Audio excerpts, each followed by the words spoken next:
কিয়ামতের ময়দানে কেউ কারো হবে না, কেউ কারো হবে না। মা সন্তানের পরিচয় দিবে না, সন্তান মার পরিচয় দিবে না, বাবা সন্তানের পরিচয় দিবে না। মা সন্তানকে দেখার পরে বলবে দুনিয়ার জমিনে আমার কোনো সন্তান ছিল না।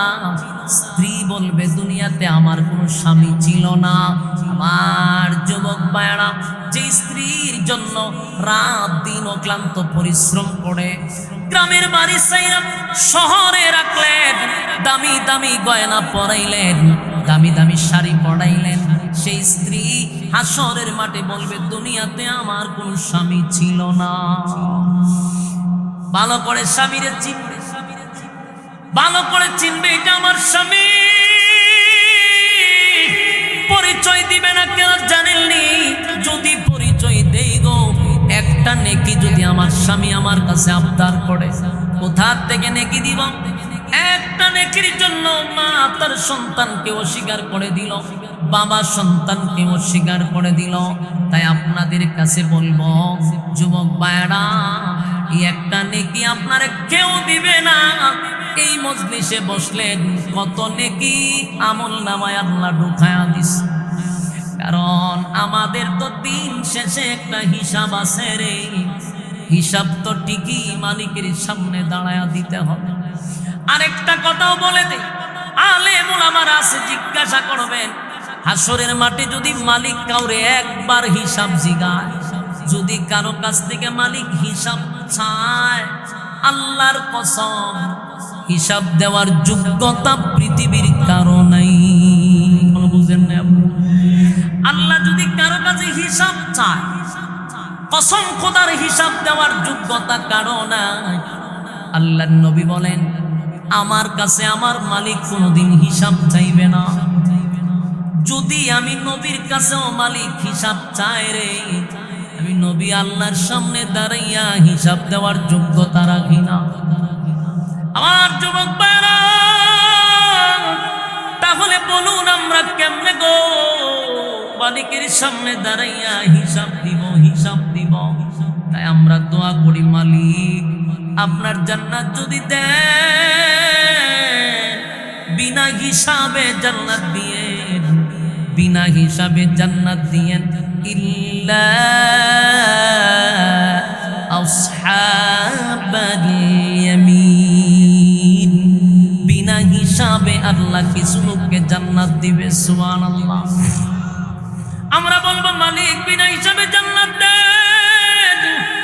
হিসাবের জন্য যদি মালিক আমাদেরকে ধরে, আমরা হিসাব দিতে পারবো না। হিসাব দেওয়ার যোগ্যতা নাই, হিসাব দেওয়ার যোগ্যতা নাই। এই জন্য আমি আপনাদের হাতে পায়ে ধরে বলি, এই পৃথিবী ক্ষণস্থায়ী, এটা চিরস্থায়ী না। আল্লাহ আমরারে ক্ষণস্থায়ী দুনিয়াতে কেন পাঠাইল? আল্লাহ বলেন ওয়ামা খালাকতুল জিন্না ওয়াল ইনসা ইল্লা লিয়াবুদুন, বান্দারে বানাইছিলাম তো ইবাদতের জন্য, আমার গোলামি করবে। तमाम পৃথিবীর মাখলুকাত তোর গোলামি করবে, তোর গোলামি করবে, তোর গোলামি করতে বাধ্য। কিন্তু তুই যদি আমার গোলামি বন্ধ করে দেস, বান্দা উপায় থাকবে না, পাই পাই করে হিসাব নিব। বলুন হিসাব দেওয়ার যোগ্যতা আছে? তাহলে আমরা বলবো মালিক আমাদেরকে বিনা হিসাবে জান্নাত দেন। জোরে কোন ঠিক না? এই জান্নাত তো কারা কারা যাইতে রাত্রিলা দেখায় দেন। লিল্লাহে তাকবীর, লিল্লাহে তাকবীর। আল্লাহ সবাইকে কবুল করুন। শুনেন, মেরে দিল তলব রহা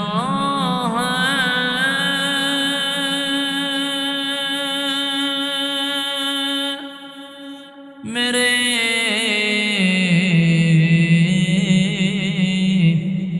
जल रहा है सीना, ये दवा वही मिलेंगे मुझे ले चलो मदीना बदागलोला। বলুন হাত মুছে করে বাচ্চাগুলো দূরে তো সিলাসিলি করতেছে, প্যান্ডেলের সাইডে এসে প্যান্ডেলটা ঘুরতে দোষ। সুনতে জমিয়া ফসাদি صلوا عليه মাইক কাছে নিয়ে গজল গায় ওয়াজ করে না কাছে بلغ العلا بكماله كشف الدجى بجماله حسنت جميع خصاله صلوا عليه শীষ বন্ধ করেন শীষ বন্ধ করেন শীষটা বন্ধ করেন بلغ العلا بكماله كشف الدجى بجماله حسنت جميع মাস্টার বানানোর দরকার নেই যুদ্ধ আছে চলবে কিন্তু রিভাব বাড়া আর শীষ দিতে পারবে না কোনো নয়েজ যাতে না আসে بلغ العلا بكماله كشف الدجى بجماله حسنت جميع خصاله صلوا عليه ذکر باطل کو ہٹا دے دل سے رب ذکر میں تیرے لگا دے روج شوق لا الہ الا اللہ لا الہ الا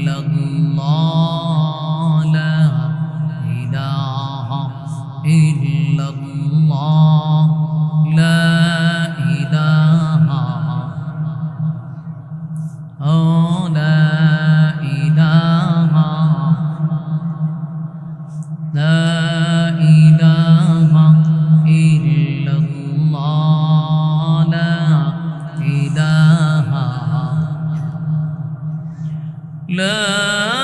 الہ الا اللہ لا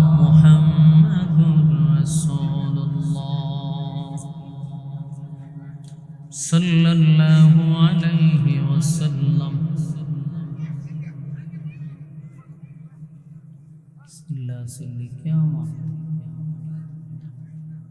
মৈশার দুলাল ভুইয়ার বাড়ি যুবকবৃন্দদের উদ্যোগে আয়োজিত আজকের বার্ষিক ইসলামী সম্মেলনের সম্মানিত সভাপতি মুফতি আব্দুল্লাহ সঈদ সাহেব দামাতুল কাতহ হাজী শহীদুল হক ভুইয়া সাহেব দিগার অতিথিবৃন্দ মুআজ্জাজ মুকাররম হযরত উলামায়ে কেরাম শীষ দিতেছে মুআজ্জাজ মুকাররম হযরত উলামায়ে কেরাম উপস্থিত আছেন আমার তরুণ নওজোয়ান ভাইরা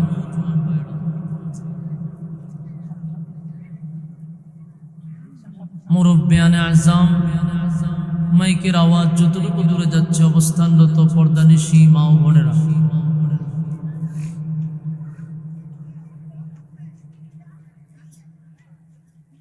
কি দাও মাইকে দিয়ে জিকির করে রীতিতে করে গা ফেরি যন্ত্রণাতে পড়ছি আমি কইলাম চল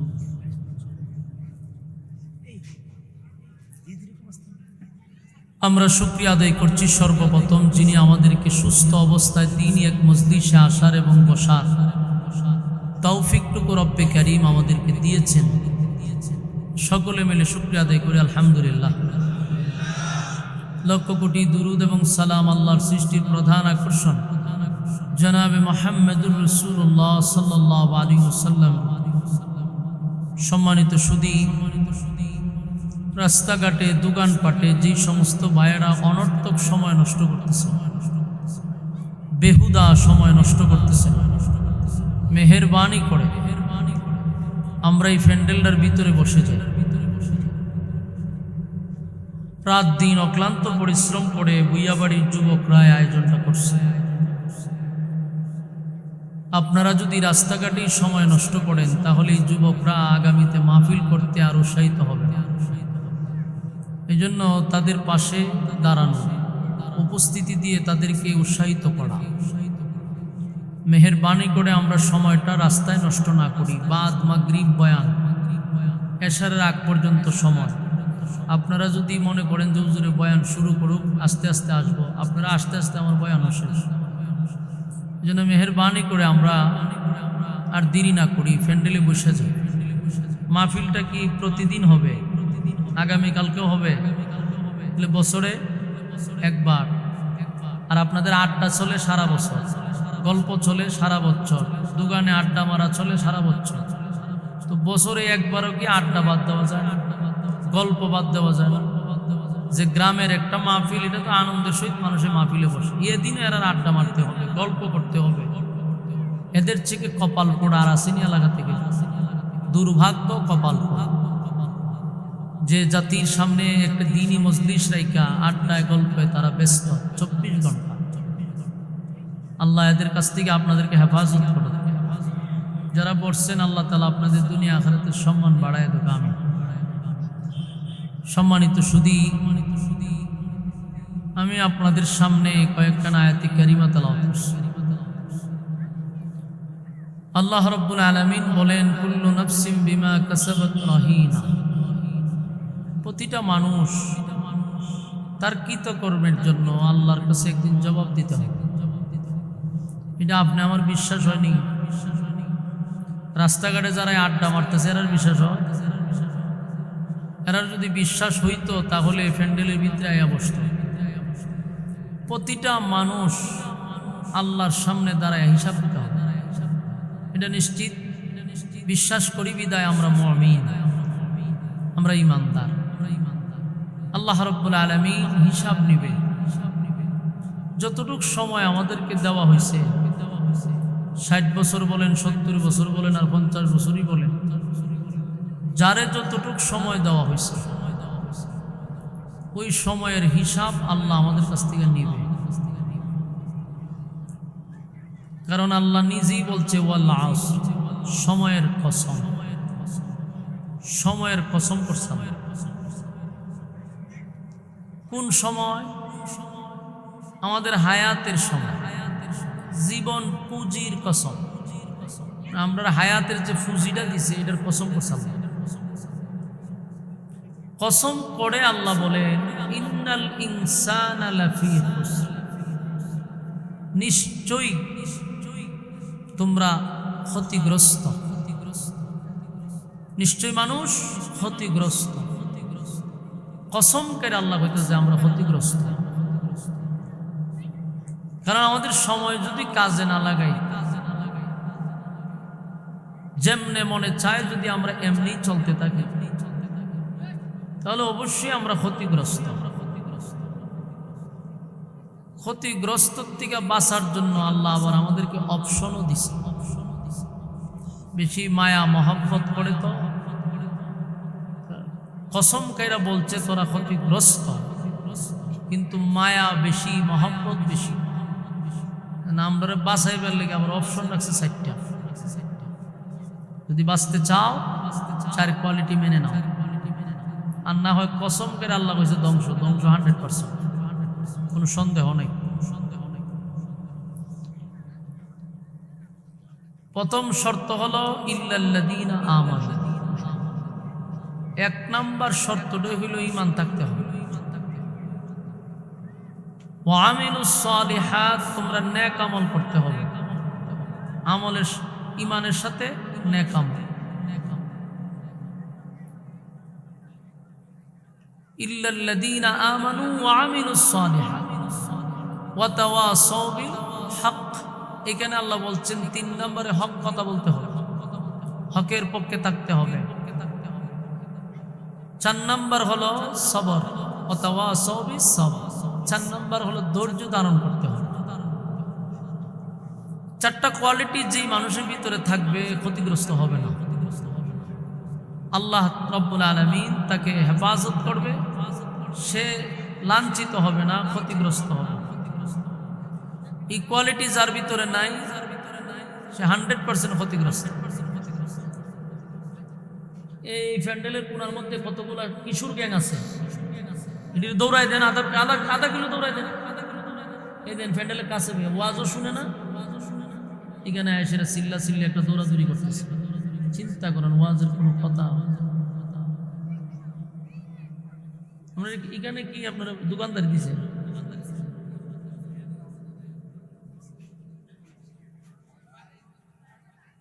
আচ্ছা কোন একটা মানুষের কাছে দিকেও চিল্লা, এখানে বই আমরা কথা বলতে পারবেন? যিনি কথা কয় এর পাশে কথা কইলে কথা বলার আর মানে এরকম মন মানসিকতা থাকে না, কথা বলার আগ্রহ নষ্ট হয়। এই জন্য যারা কর্তৃপক্ষ আছেন আপনাদের দায়িত্ব পালন করেন। সম্মানিত সুধী, এই বিষয়গুলো আমরা একটু মনোযোগ দেই যে আল্লাহ বলেন প্রত্যেকটা মানুষ আমার কাছে দাঁড়াইতে হবে এবং হিসাব দিতে হবে। হিসাব ছাড়া আগাইবার কোনো সুযোগ নেই, হিসাব দিতে হবে।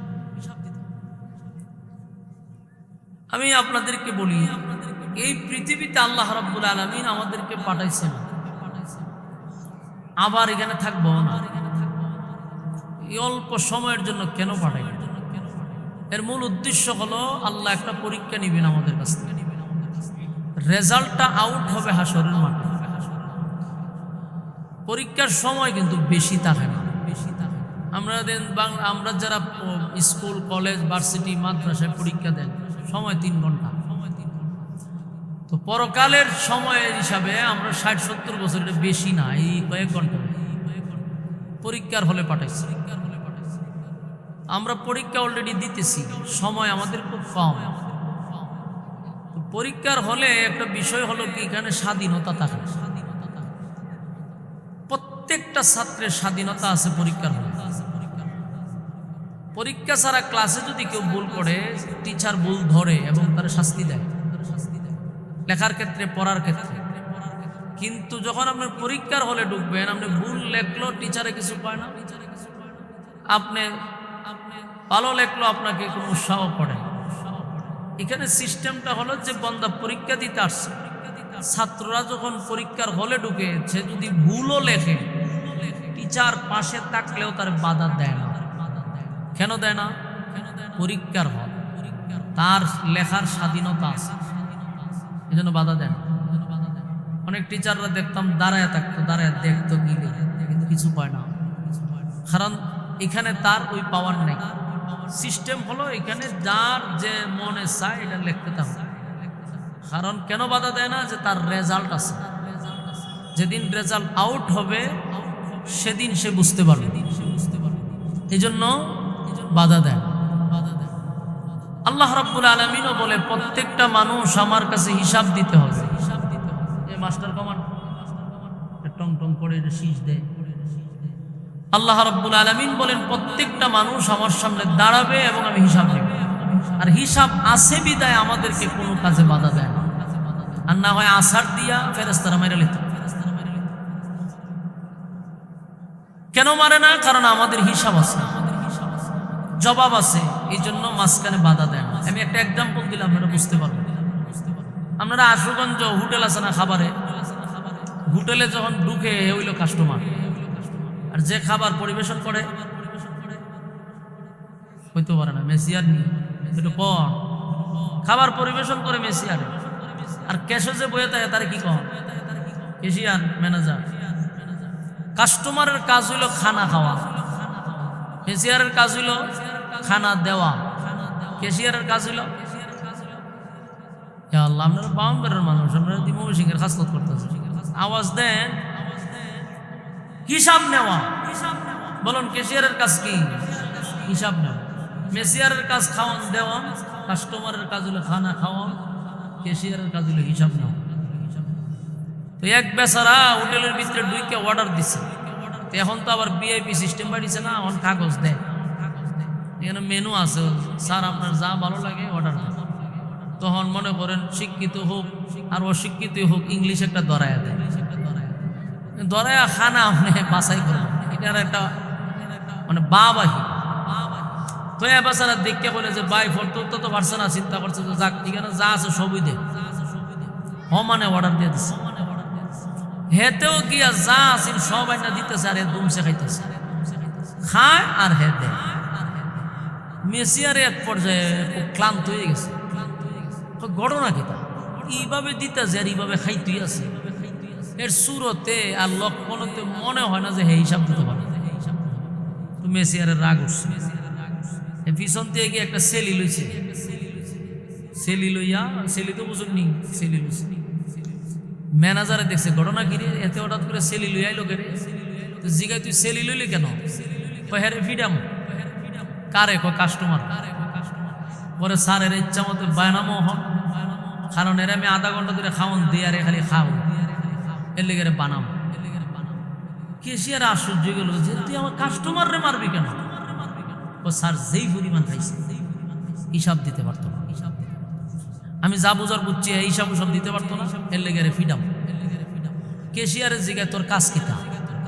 আমার কাজ তো খাওয়ান দেও, তুই দিছে লিয়া তুলেছ, স্যার হিসাব দিতে পারতো না। তুই হিসাব কি তুই নিবি না আমি নিবি? আমারে কোন কামে রাখছে হিসাব নিবা? হিসাব আমারে নিতে দে, তুই বাইরেতে খা। তোর কাজ হইলো খাবার দেওয়া, আর কাস্টমারের কাজ হইলো যা আবার ইচ্ছা মতন খাওয়া, খাইতে থাক, তুই দিতে থাক। এর খানা শেষ, তোর দেওয়া শেষ, এরপর আইব আমার কাছে। হিসাব না দিয়া একে উঠতে পারি তার কথা বল না দি, হিসাব নিব কে? কেশিয়ারে আল্লাহ বলে নি হোটেল নেবে। আপনার এলাকার সব হোটেল আল্লাহ সালা ঠিক। কেশিয়ারের কাজ হইল হিসাব নেওয়া। কেশিয়ারে কয় হে যতই খাইছে হিসাব না দিয়ে তো উঠেলতে পারি, তো এই দায়িত্ব তো আমার, তুই সেলি তুই খাবার এনে দে। যেমনি ভাবে কেশিয়ারের কাছে হিসাব দিয়েই আপনাকে হোটেল থেকে বাড়িতে হবে, ঠিক তেমনি ভাবে আমরা সমাজে যখন চলি, রাস্তাঘাটে চলি, তখন আমরা যেই পরিমাণ গুনাহ করি, আমরা যেই পরিমাণ গুনাহের প্রতিযোগিতা করি, আমরা আশপাশে আল্লাহ আমাদেরকে সেভ করার জন্য কিছু ফেরেশতা রাখছে 24 ঘন্টা। আমাদের সাথে ফেরেশতা আছে, এই ফেরেশতাগুলি আমাদের আকাম কুহাম দিকে এরাও বিরক্ত হয়। এরা এক পর্যায়ে আল্লাহ আমি অনুমতি দিলে একটা আসার দিয়ে জাগাত মেরা, আল্লাহ জিগায় কেরে মারবি কা? যেই পরিমাণ আকাম কুকাম করতেছে হিসাব দিতে পারতো না। আল্লাহ বলে আমি তোকে বানাইছি আমার বন্দারে সেভ করার জন্য, তোরে বানাইছি না আসার দিয়ে মারার জন্য। বন্দা বানাইছি দুইটা রাস্তা দেখায় দিছি, ডাইনেও যাইতে পারবো বামেও যেতে পারবো, বুঝার মতো ক্ষমতা দিছি, ভালো মন্দ বুঝার ক্ষমতা দিয়েই পাঠাইছি। মাহফিলও বসলে কি হবে, রাস্তাঘাটে আড্ডা মাইরা পরিবেশ নষ্ট করলে কি হইব, এটা বুঝ আমি দিয়ে এই দুনিয়াত পাঠাইছি। প্রতিটা মানুষের বুঝ আছে না নাই? এখানে বসতেছেন কেন বসছেন, এখানে বসলে কি হবে এটা জানেন। আর রাস্তায় দাঁড়াইয়া মাহফিলটারে বিশৃঙ্খলা, মাহফিলটার সৌন্দর্য নষ্ট করা, বিরক্তি করা, এই করাটা যে গুনাহ এটাও আপনি বুঝেন। নিরিবিলি এখানে বৈশা থাকাটা যে সবের কাছে, এটাও বুঝেন। এই বুঝ দিয়ে দুনিয়ায় পাঠাইছে। এরপরও ফেরেশতারা আমাদের গুনার উপরে বিরক্ত হইয়া মাঝে মধ্যে আল্লাহরে বলে, আল্লাহ অনুমতি দিলে এক আসার দিয়ে জাগাত মেরা লাগছে। আল্লাহও জিগায় তোরে যে কাজের লেগে মানে যে কাজ কর, বন্দার সমস্ত আকাম কুকামের হিসাব নিব আমি আল্লাহ, এবং হিসাব না দিয়া বন্দার সামনে আগাইবার কোনো সুযোগ নাই। কথা কি বুঝতেছেন? এই জন্য আল্লাহ বলেন কুল্লু নাফসিন বিমা কাসাবাত রাহিনা, প্রত্যেকটা মানুষ আমি আল্লাহর সামনে আবার দাঁড়াবে, এটা আমরা বিশ্বাস করি। বিশ্বাস করেন বিদায় আমাদের নাম হলো মুমিন, আমরা ইমানদার, আমরা বিশ্বাস করি। এই পৃথিবী থেকে চিরবিদায় হয়ে যাব, এটাই শেষ না। আবার আমরা জীবিত করব, আমাদের কৃতকর্মের জবাব দেওয়ার জন্য আল্লাহ আবার পুনরায় জীবিত করব। বিশ্বাস হয়? দেখায় না? আমার যুবক ভাইরা, রব্বে কারীম বলেন বান্দা একবার চিন্তা করে দেখ, আমি আল্লাহ তোরে দুনিয়া নামক জায়গায় পাঠাইলাম, এটা ক্ষণস্থায়ী, এটা চিরস্থায়ী না। ক্ষণস্থায়ী দুনিয়ার জমিনে পাঠাইলাম, এটাও জানে বন্দা যেটা চিরস্থায়ী না। চিরস্থায়ী হলো জান্নাত। জান্নাত ছিল চিরস্থায়ী। আব্বা আদম আলাইহিস সালাতু ওয়াস সালাম, আম্মা হাওয়া আলাইহিস সালাতু ওয়াস সালাম, দুজনকে আল্লাহ জান্নাতে রাখছে। আদমকে বানাইয়া জান্নাতে রাখছে, আম্মা জানকে জান্নাতে রাখছে। সেখানে যদি থাকতাম, আদমের ঘরে জন্মগ্রহণ যদি আমরা জান্নাতেই করতাম, তাহলে পচা গান্দা দুনিয়ার জমিনে আমাদের আর আসতে হতো না, ফিতনার মধ্যে আমরা জড়িত হইতাম না। কিন্তু আল্লাহ জান্নাতের ভিতরে আদম সন্তান জন্ম দেয় নাই। আদম রে বানাইছে, হাওয়ারে বানাইয়া জান্নাতের ভিতরে রাখছে, কিন্তু ছেলে সন্তান জান্নাতের ভিতরে হয় নাই। আল্লাহ যদি সেখানে রাইকে আমরা জন্ম দিত, তার এখানে আমার লাগে। প্রশ্ন হলো, জান্নাতের ভিতরে রাখার পরে কেন দুনিয়ায় আবার পাঠায়া দিল? এর পিছনে মালিকের কারণ আছে না? না, বিনা কারণে আল্লাহ কিছুই করে। মালিক বলে আমার কারণ আছে, বিনা কারণে আমি পাঠাই না। বান্দা একবার চিন্তা করে দেখ, আদম রে জান্নাত থেকে দুনিয়ায় পাঠাইছি, কেন পাঠাইলাম? অবশ্যই কারণ আছে। আদম আলাইহিস সালাতু ওয়াস সালামকে আমার আল্লাহ বলেন, আমি আদম রে এত সম্মান, এত মর্যাদা দিছি, সর্বোচ্চ সৃষ্টি জগতের মধ্যে শ্রেষ্ঠত্ব দান করছি। ওয়ালাকাদ কাররামনা বনি আদম। আমার যুবক ভাইরা, আদমকে মালিক সম্মান দিছে গো। সমগ্র সৃষ্টি জগতের মধ্যে আদমের সম্মান আর মর্যাদা বেশি। বানাইয়া আল্লাহ জান্নাতে রাখছে। বানানোর পরে আল্লাহ বলেন, নূরের তৈরি ফেরেশতাদেরকে আল্লাহ অর্ডার দিছে, আমার মাটির তৈরি আদম রে সেজদা দে। আমার যুবক ভাইরা, ফেরেশতা হলো নূরের জাতি, নূরের জাতি। সেই নূর মাটিরে সেজদা দিছে। যারে সেজদা দেয় সে বড়, সে সম্মানী। যে সেজদা দেয়, যার সেজদা দিছে, তার থেকে তার সম্মান মর্যাদা কম। এটা বলা লাগে না, বুঝে নিতে হবে। নূরে সেজদা দিছে মাটিরে। বলুন, মাটির সম্মান বাড়লো না নূরের সম্মান বাড়লো? কথা বল না। আল্লাহ নূর, ফেরেশতা নূরের জাতিকে বলল, এই ফেরেশতারা তোরা নূরের জাতি সেজদা দে মাটিরে। সমস্ত ফেরেশতারা মাটিরে সেজদা দিয়া মাটির সম্মান বাড়াই দিছে। সেজদা দেয় নাই শুধু ইবলিস। সেজদা দেয় না, ইবলিস চাই দিছে না। ইবলিসে কয় আমি আগুন, আর আদম হইল মাটি। আগুন হইয়া মাটিরে কেমনে সেজদা দেই? সে যুক্তিবাদীর মতো ওয়াজ শুরু করছে। আল্লাহ বিভিন্ন যুক্তি পেশ করছে। আল্লাহ কয়, যুক্তি দিয়া লাভ নাই।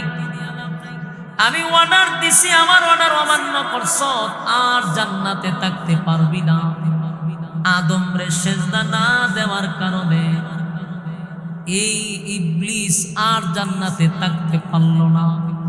অথচ এই ইবলিস জান্নাতে ছিল। ইবলিসকে আল্লাহ এত সম্মান, এত মর্যাদা দিছিল শুধু অহংকারের কারণে। চিরস্থায়ী জাহান্নামে কোনদিন ইবলিস আর জান্নাতে ঢুকতে পারবে না। শুধু অহংকারে তারে ধ্বংস করছে। অথচ এই ইবলিসকে আল্লাহ কত সম্মান মর্যাদা দিছে জানেন? এই পৃথিবী রাজত্ব করত ইবলিস। সে পুরা পৃথিবী রাজত্ব করছে, আর রেশ নিত জান্নাতের ভিতরে। সুবহানাল্লাহ, বাড়ি দিয়ে হবে দুনিয়া চালাইতো, আর রেশ নিত কোথায়? জান্নাতে গিয়ে ঘুমাইতো। কি পাওয়ার পাইছে আর কি সুযোগ সুবিধা পাইছে, ঠিক নেই? এত সুযোগ সুবিধা পাওয়ার পরে ভিতরে অহংকার ঢুকে গেছে, এই জন্য মাটির সেজদা দিতে পারল না। আল্লাহ হয় চিরস্থায়ী জান্নাত থেকে বাহির হ, চিরস্থায়ী জান্নাত থেকে বাহির করে দিল শুধু আদমকে সম্মান না দেওয়ার কারণে। ব্রাহ্মণবাড়িয়ার ভাইয়েরা, এই আদম রে আল্লাহ কত সম্মান দিল, মাটি দা বানাইয়া নূরের জাতি মাটিরে সেজদা দিল রে। ইবলিস সেজদা না দেওয়ার কারণে চিরতরে জান্নাত থেকে বাহির হয়ে গেল। শুধু এতটুক সম্মান দিয়ে আদম রে আল্লাহ বানায় নাই। আল্লাহ বলেন বান্দা একটু চিন্তা করে দেখ, যে আসমান জমিন সূর্য চন্দ্র গ্রহ নক্ষত্র পাহাড় পর্বত সাগর নদী নালা খাল বিল কীট পতঙ্গ যা দেখি না সমগ্র কুল কায়নাত আল্লাহ বানাইছে মাত্র অনলি 6 দিনে। কয় দিনে? অথচ কত বড় বড় সৃষ্টি জগৎ। একটা সূর্য পৃথিবীর থেকে 13 লক্ষ গুণ বড় রে। একটা সূর্য পৃথিবীর থেকে 13 লক্ষ গুণ বড়। তাহলে আসমান কত বড়, নক্ষত্র কত বড়, এত সৃষ্টি জগৎ সব কমপ্লিট করলো 6 দিনে। আর মানুষরে মাপলে হয় 3.5 হাত। এই ছোট্ট একটা মানুষরে আল্লাহ তো সেকেন্ডের ভিতরে ইশারায় বানাইতে পারে। কিন্তু মালিক এই মানুষটারে 1 দিন 2 দিন 6 দিন না, 6 মাস না, 10 আসমান জমিন সূর্য চন্দ্র বানাইয়া নূরের তরি ফেরেশতা বানাইয়া আমি বলি নাই তাদেরকে সুন্দর করে বানাইছি। কিন্তু তুই মানুষরে বানাইয়া আমি আল্লাহ 4টা কসম করে বলছি তোরে সুন্দর করে বানাইছি। তোর কত সম্মান, তোর কত মর্যাদা। আল্লাহ বলেন এত সম্মান আর এত মর্যাদা দিছি বদলা অনর্থক না, বেহুদা না, অপ্রয়োজনে না। আফা হাসিবতুম আন্নামা খালাকনাকুম আবাসাও ওয়া আন্নাকুম ইলাইনা লা তুরজাউন। আল্লাহ বলেন তোমরা কি মনে করছো আমি অনর্থক বানাইছি? না বন্দা, অনর্থক বানাই নাই। কেন বানাইলেন? ওয়ামা খালাকতুল জিন্না ওয়াল ইনসা ইল্লা লিয়াবুদুন। আমি মানব দানব বানাইছি গোলামির জন্য, গোলামির জন্য বানাইছি। কিন্তু বান্দা আমার গোলামির জন্য বানাইয়া দুনিয়ায় পাঠাইলাম। বান্দা আমার জমিনে তাইকা আমার নিয়ামত ভোগ কইরা আমার নাফরমানিতে লিপ্ত। বান্দা আমার নাফরমানি করে 24 ঘন্টা গুনাহের প্রতিযোগিতা করে। বান্দার দিলের ভিতরে একবারও আসে না আমি মালিক তারে কেন বানাইলাম, কেন আমি তারে দুনিয়ায় পাঠাইলাম, বান্দারে এত নিয়ামত আমি কেন দিলাম। একবারও চিন্তা করলি না আমি তোরে কেন দুনিয়ার জমিনে পাঠাইলাম? চিন্তা করলি না, চিন্তা করলি না। এ যুবক ভাইরা, আল্লাহ বলেন তুই যদি মন গড়া জিন্দেগি চালাস, তুই কি মনে করছ আমি মালিক তোরে সাইরা দিব? কথা কইনা দি সাইরা দিব আল্লাহ? আল্লাহ কাউরে ছেড়ে দিছে অতীতে? কথা কই না, আপনার বিরক্ত লাগতেছে? আল্লাহ কি কাউরে ছাইরা দিছে? কাউরে ছেড়ে দেয় নাই। ফেরাউনরেও ছাড়ে নাই, নমরুদরেও ছাড়ে নাই, সাজ্জাদরেও ছাড়ে নাই, আবু জাহিল্লারেও ছাড়ে নাই, ওয়াংশাং সুচিরেও ছাড়ে নাই, বুশরেও ছাড়ে নাই, আমাদের বুবুরেও ছাড়ে নাই। এমনকি দাদারেও ছাড়বে না, দাদার পতন আসবে অচিরে। কারণ যত জালেম আছে আল্লাহ তাদেরকেও সাইজ করছে। মালিক কাউরে ছেড়ে দেয় না গো, মালিক ছাড় দেয়। যেমন আপনার বুবুরে ছাড় দিছে 1 বছর 2 বছর নয় 16 বছর পর্যন্ত আল্লাহ সুযোগ দিছে, কিন্তু সীমা লঙ্ঘন করছে, জুলুমের মাত্রা বাড়ায়া দিছে। আল্লাহ কয় আর ছেড়ে দিব না, আমি ছাড় দিছিলাম। যুবক ভাইরা, প্রত্যেকটা মানুষকে আল্লাহ বানাইছে ইবাদতের জন্য। যখন ইবাদত বাদ দিয়া জমিনে তাইকা মন গড়া জিন্দেগি চালাইবে না আর বুক ফোলায়া নাফরমানি করবে, আল্লাহ কয় মনে করছো ছাইরা দিব? ওয়ালাকাদ জারানা লি জাহান্নামা كثيرا من الجن والإنس আল্লাহ বলেন বহু মানুষ এবং জিনকে জাহান্নামের আগুন দিয়া জ্বালাবো আর পোড়াবো, আগুন দিয়া জ্বালাবো আর পোড়াবো। লাহুম কুলুবুন লা ইয়াফকাহুনা বিহা ওয়া লাহুম আ'য়ুনুন লা ইউবসিরুনা বিহা ওয়া লাহুম আযানুন লা ইয়াসমাউনা বিহা। আল্লাহ রাব্বুল আলামিন বলেন আমি তোদেরকে আগুন দিয়া জ্বালাবো আর পোড়াবো। তোদেরকে আমি চক্ষু দিলাম দেখার জন্য, কান দিলাম শোনার জন্য, অন্তরটা দিছিলাম বুঝার জন্য, কিন্তু আমি আল্লাহর গোলামি করলি না। তোদেরকে বানাইছি গোলামি, তামাম পৃথিবীর সমস্ত মাখলুকাত বানাইছি বান্দা তোর গোলামির জন্য।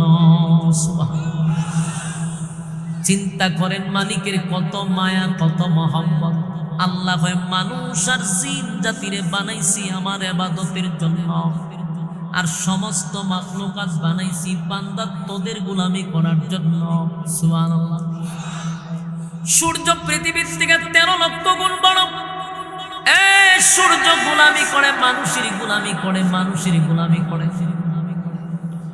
চন্দ্র সূর্য মানুষের গোলামি করে, গাছপালা তরলতা মানুষের গোলামি করে, সাগর নদী নালা মানুষের গোলামি করে। বাস্তব না বাস্তব? রুদ্র দেয় কার উপকার হয় আমাদের, রুদ্র দিয়ে আমরা গোলামি করে।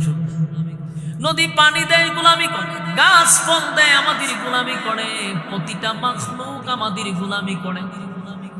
বেড়া বকরি গরু ছাগল যা আল্লাহ বানাইছে সব তো আমাদেরই লাগে। আল্লাহ কয়াদেরকে আমি জিকিরের জন্য বানাই নাই।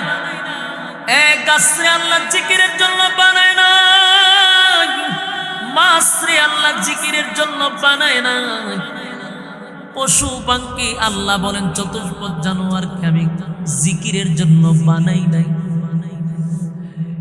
এরপর আল্লাহ বলে গাছে আমার জিকির করে, মাছে জিকির করে, পাখি জিকির করে, নদী জিকির করে, সৃষ্টি জগৎ আমি আল্লাহর জিকির করে রে। আমি তাদেরকে জিকিরের জন্য বানাই নাই, তারপরও জিকির করে। যতদিন জিকির করে ততদিন জমিনে বেঁচে থাকে, জিকির নাই জমিনে থাকে না।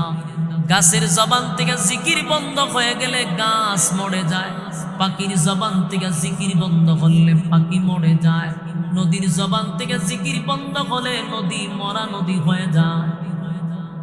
প্রশ্ন হলো এইসব জিনিস তো আল্লাহ জিকিরের জন্য বানায় নাই, তো জিকির করলে বেঁচে থাকে, জিকির না করলে মরে যায়। ঘটনাটা মানুষকে আল্লাহ বানাইলো জিকিরের জন্য,